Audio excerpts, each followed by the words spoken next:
Medical staff carefully place newborn babies in mobile incubators on the Egyptian side of Rafah border.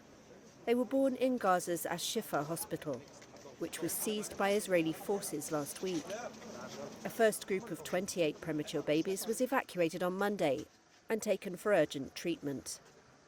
The babies have captured global attention since images emerged of them lying side by side on beds after their incubators were switched off for want of power. When doctors at Al-Shifa first raised the alarm, there were 39 babies. 8 have since died. Israeli troops are searching for what they say is a vast Hamas tunnel network built beneath the hospital. Rick Brennan of the World Health Organization said the babies have a long road to go, with all of them in serious or critical condition.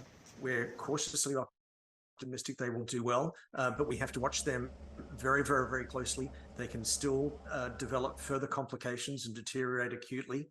They're not out of the woods yet by any means, so they will need that intensive care for some time to come.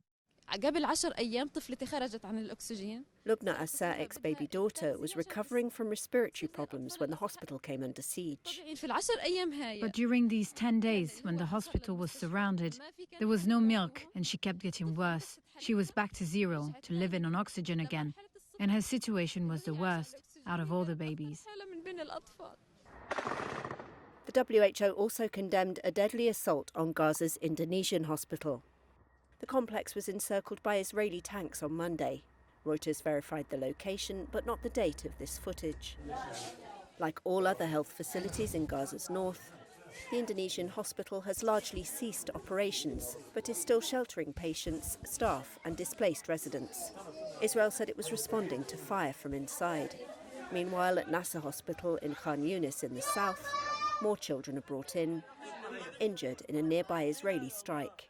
The war was triggered when Hamas militants attacked southern Israel on October 7, killing 1,200 Israelis and taking 240 hostage. Israel has responded with a relentless bombardment of Gaza and a ground invasion, which the health ministry in the Hamas-run enclave says have killed 13,000 people.